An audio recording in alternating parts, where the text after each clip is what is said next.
আসসালামু আলাইকুম রহমতুল্লাহ। আশা করি সবাই ভালো আছেন, সুস্থ আছেন।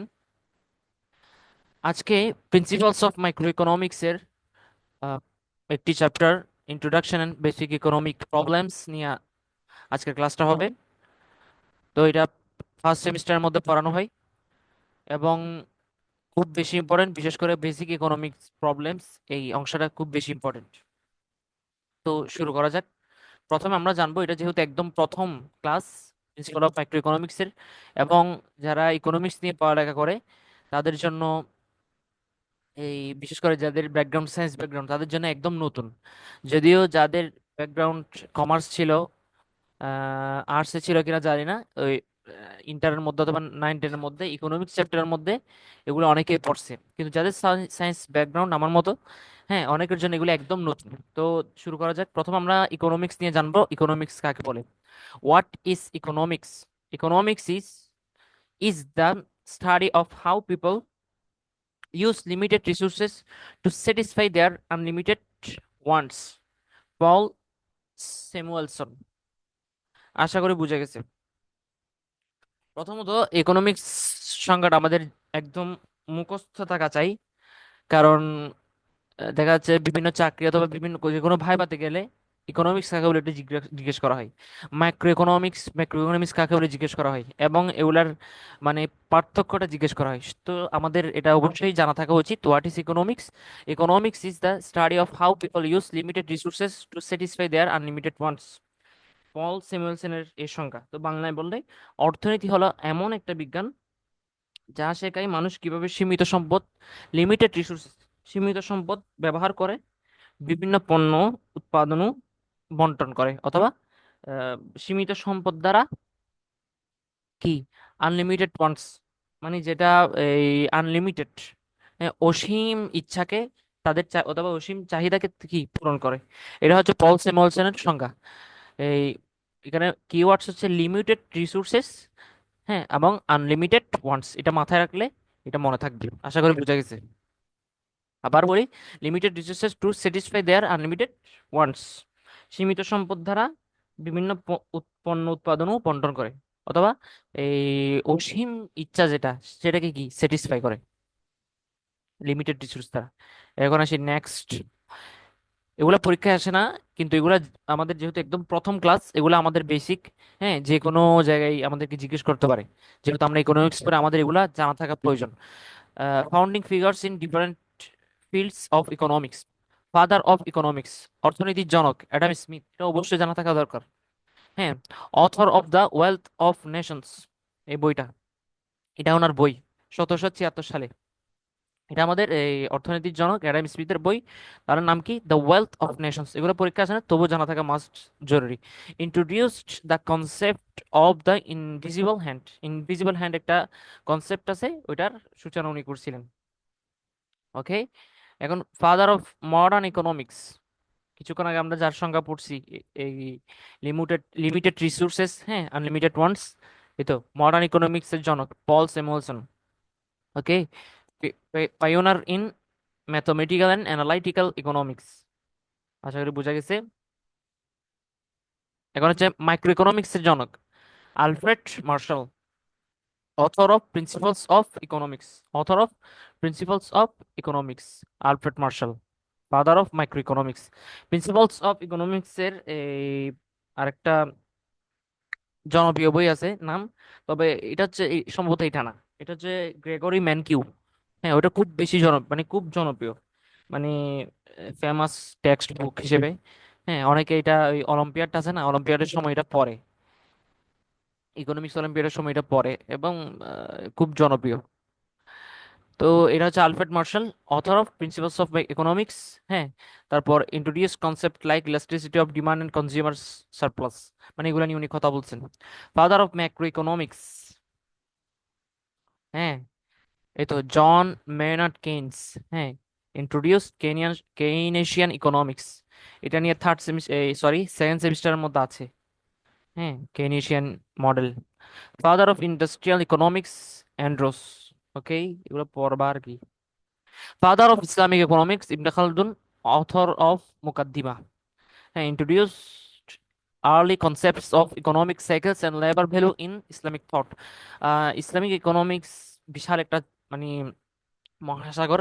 হ্যাঁ, এখানে যেহেতু এই আমাদের বাংলাদেশেও এটা নিয়ে অনেক বিস্তর গবেষণা হয়, এবং আমাদের প্রচলিত অর্থনীতি যেটা আছে, এই প্রচলিত অর্থনীতি এবং ইসলামিক অর্থনীতির মধ্যেও অনেক বড় একটা পার্থক্য আছে। তো যারা জানতে ইচ্ছুক, বিভিন্ন বই আছে, বিশেষ করে আহ, মুফতি তকি উসমানী আছেন, হ্যাঁ উনিও অর্থনীতির ছাত্র। হ্যাঁ, ওনাকে তো সারা ওয়ার্ল্ড চিনে। উনিও অর্থনীতির ছাত্র, এগুলো নিয়ে গবেষণা করেন। তারপর বাংলাদেশে অনেক বই পুস্তক লেখা হয়েছে, ওগুলো চাইলে পড়া যেতে পারে। ওকে, এগুলো জাস্ট বেসিক। হ্যাঁ, father of health economics Kenneth Joseph Arrow. Father of economics econometrics Ragnar Frisch. হয়েছে, এখন আমরা আমাদের মূল পড়ায় যাচ্ছি। Scarcity, choice and basic economic problems. প্রথমে আমরা জানবো স্কারসিটি কি। স্কারসিটি বলতে আমরা, আমি এখানে দেখাচ্ছে, স্কারসিটি বলতে আমরা বুঝি দুষ্প্রাপ্যতা, মানে দুর্লভ, যেটা অ্যাভেলেবল না।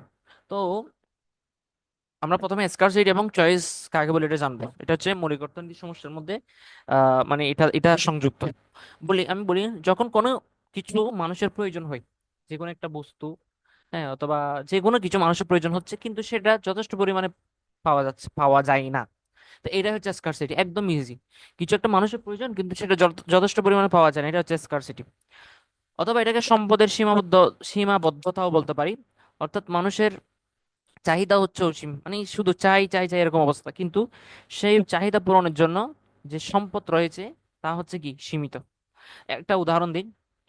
মনে করি একটা গ্রাম অথবা পাহাড়ি অঞ্চলে দেখা যাচ্ছে বিশুদ্ধ পানির সংকট। হ্যাঁ, আমাদের পার্বত্য চট্টগ্রামের অনেক জায়গায় দেখা যাচ্ছে বিশুদ্ধ পানির সংকট, কিন্তু তারা এই বিশুদ্ধ পানির জন্য অনেক দূর দূরান্তে চলে যায়। তো ওই এলাকার সাপেক্ষে ওইখানে বিশুদ্ধ পানি হচ্ছে দুষ্প্রাপ্য সম্পদ। আশা করি বুঝা গেছে। অথবা ধরো প্রতিদিন সবার হাতে 24 ঘন্টা হাতে, আমরা 24 ঘন্টা, দিন রাত মিলে 24 ঘন্টা, এই যে এত কম সময় দিয়ে সব কাজ, ধরো একজন অ্যাক্টিভ মানুষ এই 24 ঘন্টা ওর জন্য কি কম, মানে সে যাচ্ছে আরো বেশি কাজ করবে। তো এই মানুষের জন্য সময় এক ধরনের দুষ্প্রাপ্য সম্পদ। আশা করি বুঝা গেছে। এখন কথা মানে মূল কথা হচ্ছে, কিছু একটা মানুষের প্রয়োজন, কোনো কিছু মানুষের প্রয়োজন, কিন্তু সেটা যথেষ্ট পরিমাণে পাওয়া যাচ্ছে না, সেটা হচ্ছে দুষ্প্রাপ্যতা, দুর্লভতা। হ্যাঁ, দুর্লভ জিনিস মানে যেটা অ্যাভেলেবল না, এটা হচ্ছে মূল কথা। এখন আমরা পড়ি definition. Scarcity means that resources are limited. কি, এই রিসোর্সেস আর লিমিটেড, সম্পদ আর লিমিট মানে সম্পদ সীমিত। বাট হিউম্যান ওয়ান্টস আর আনলিমিটেড। কিন্তু মানুষের চাওয়াটা হচ্ছে কি অসীম। Okay, we can not satisfy all our wants because we don't have enough money, time, land or goods.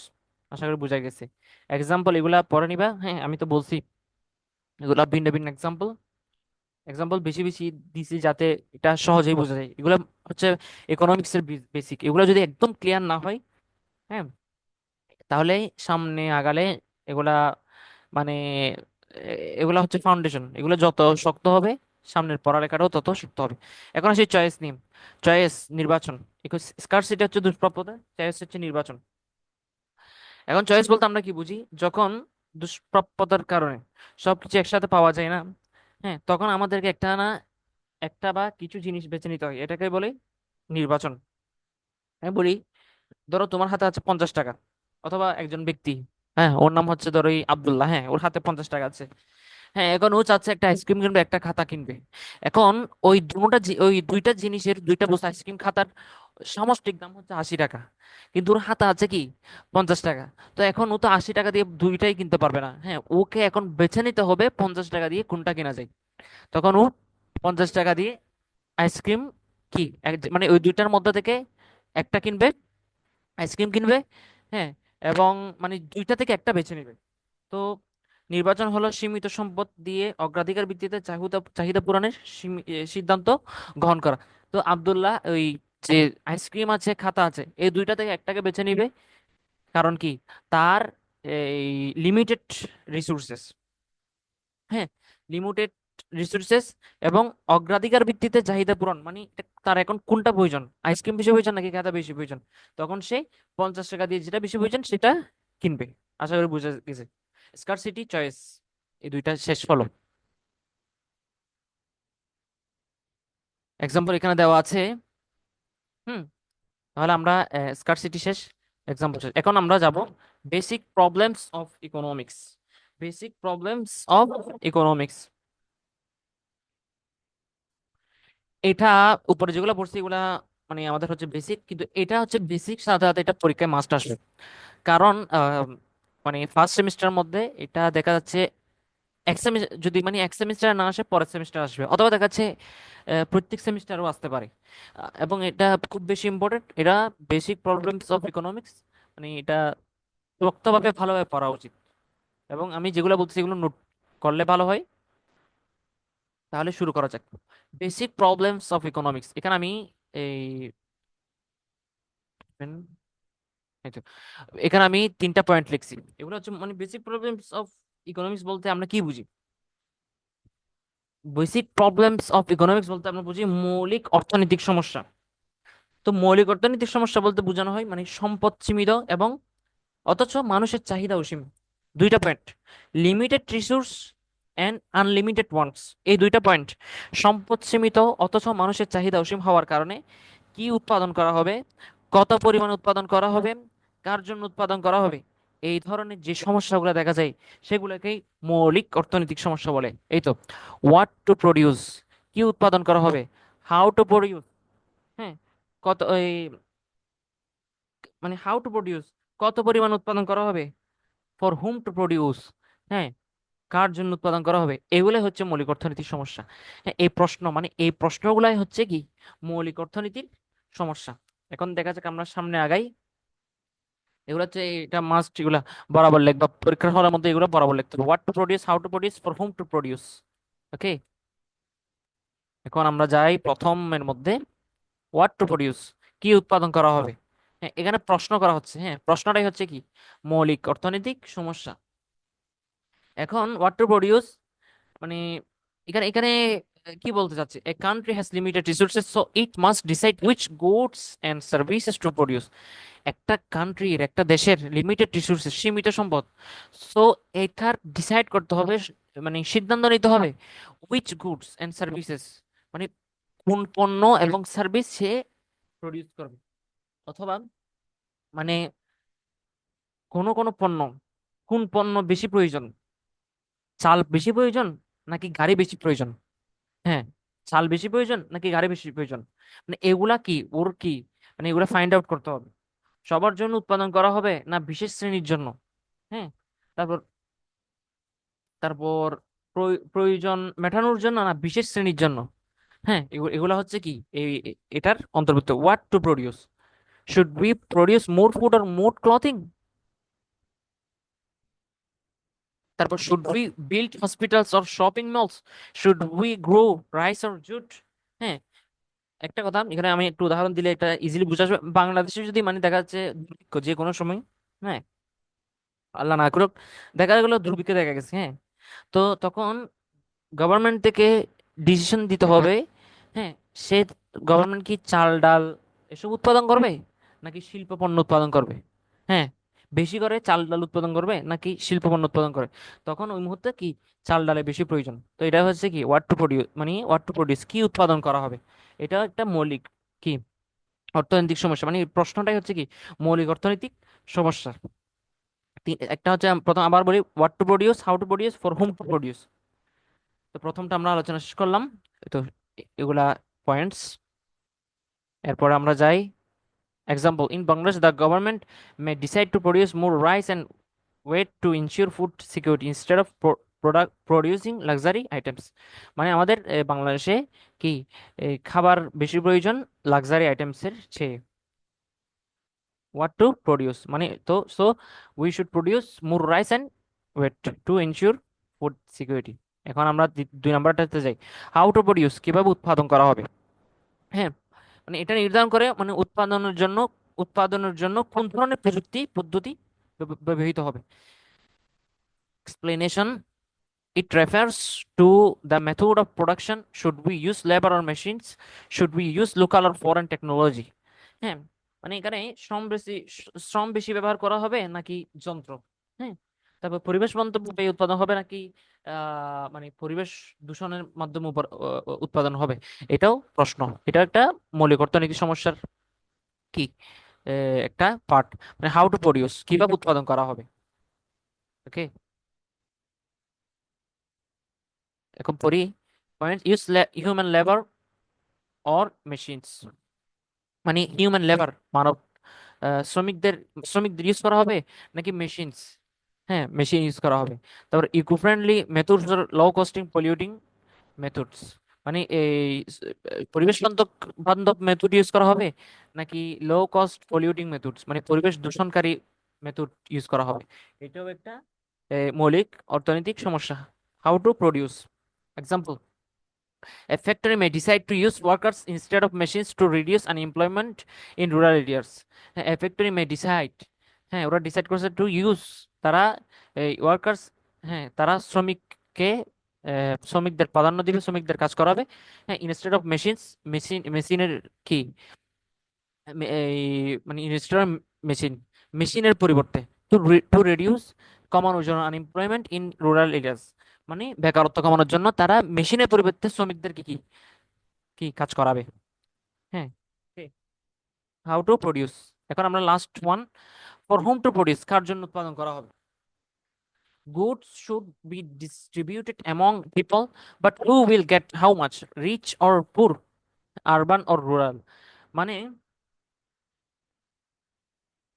মানে উৎপাদিত পণ্য, হ্যাঁ উৎপাদিত পণ্য কারা ব্যবহার করবে, কাদের জন্য তৈরি করা হবে, এটাই হচ্ছে এই অংশের মূল উদ্দেশ্য। মানে ফর হোম টু প্রডিউস, মানে এখানে যে মানে উৎপাদন, মানে কার জন্য উৎপাদন করা হবে, এখানে যে উৎপাদন হবে এই উৎপাদনটা কে ব্যবহার করবে, কাদের জন্য তৈরি করা হবে। এই উৎপাদনটা কি শুধু ধনীদের জন্য নাকি শুধু গরিবদের জন্য। হ্যাঁ, উৎপাদন পণ্য কে ব্যবহার করবে, ধনীদের জন্য বেশি দামে পণ্য উৎপাদন করবে, না গরিবদের জন্য সাশ্রয়ী পণ্য উৎপাদন করবে। হ্যাঁ, পণ্যটা শহরে যাবে নাকি গ্রামে যাবে, এটাই হচ্ছে এই লাস্ট ওয়ান, যেটা ফর হোম টু প্রডিউস, এখানের মূল বিষয়। পয়েন্টস, একটা উদাহরণ দিই, মানে একটা হাসপাতাল, হ্যাঁ উদ্বোধন করা হয়েছে। হ্যাঁ, তো এখন প্রশ্ন হচ্ছে এই হাসপাতালটা কি সবার জন্য উন্মুক্ত নাকি শুধু যারা এই এই ধনী ব্যক্তি, যারা প্রাইভেট হসপিটালে বেশি টাকা দিয়ে ভর্তি হতে পারে, হ্যাঁ বেশি পেমেন্ট দিয়ে পেমেন্ট দিতে সক্ষম, শুধু তাদের জন্য। হ্যাঁ, যদি সরকার স্বাস্থ্য ব্যবস্থা ধরো শুধু ধনীদের জন্য প্রাইভেট হাসপাতালে সীমাবদ্ধ রাখে, তবে মানে কি গরিবরা বাদ পড়ে যাবে। তো এখানে পয়েন্টস গুলো দেখি, should poor people get free or cheap food, should education be free or everyone, free for everyone, should more goods go to cities or villages. Okay, এখন এক্সাম্পল দেখি, the government may provide free textbook for poor student but not for rich students। আশা করি বোঝা গেছে। হ্যাঁ, এ, এখানে আমি যেগুলো বলছি একদম আমার মতো হুবহু লিখতে হবে এরকম না, বইয়ের মধ্যে সুন্দর করে সাজানো আছে অথবা বিভিন্ন সোর্স আছে। হ্যাঁ, এখানে আমার কথাগুলো বুঝে নিজে নিজে নোট বানিয়ে, হ্যাঁ ওইটা অবশ্যই নোটস থাকতে হবে একজন স্টুডেন্টের। এটা দেখা যায় যে 2-3 বছর পরে এটা আবার লাগতেছে। তো নোটস গুলা এক জায়গায় একটা খাতার মধ্যে এটা লিখে রাখতে হবে অবশ্যই। আমাদের এই আজকে টপিক গুলো শেষ হইলো। তো আমরা আজকে আলোচনা করলাম বেসিক ইকোনমিক্স প্রবলেম নিয়ে। এই তো ওই তিনটা এখানে এটা এটা ভালোভাবে দেখতে হবে, what to produce, how to produce, for whom to produce. হ্যাঁ, এগুলা মাস্ট দেখতে হবে। আর স্কারসিটি চয়েস এগুলো নিয়ে আলোচনা করলাম। তো আজকের ক্লাস এতটুকুই, এবং ইনশাল্লাহ নেক্সট ক্লাসে আমরা আলোচনা করব এই পিপিসি নিয়ে আলোচনা করব, হ্যাঁ অপরচুনিটি কস্ট নিয়ে আলোচনা করব। এগুলো হচ্ছে বেসিক ইকোনমিক্সের, এগুলো না জানলে, এগুলো ভালোভাবে এগুলোর বীজ যদি শক্ত না হয়, তাহলে আমরা সামনে পদপদ আমরা কি বাধাগ্রস্ত হব। সো এগুলা যে কোনো পদ্ধতিতে, আমার ক্লাস হোক অথবা ইউটিউবে তো এখন অ্যাভেলেবেল, হ্যাঁ অথবা অথবা বই পড়ে, বাংলা বই পড়ে, ইংরেজি বই পড়ে, অথবা স্যারের কাছে জিজ্ঞেস করো, অথবা এই যে বন্ধু ভালো বুঝে তার কাছ থেকে বুঝাই নিয়ে, হ্যাঁ এই ভিত্তিগুলো, এই ফাউন্ডেশন গুলো শক্ত করা উচিত। এগুলো আমাদের সামনে পদে পদে লাগবে। তো আজকে এতটুকুই, আজকে ক্লাস শেষ করছি এখানে। আসসালামু আলাইকুম ওয়া রাহমাতুল্লাহি ওয়া বারাকাতুহু।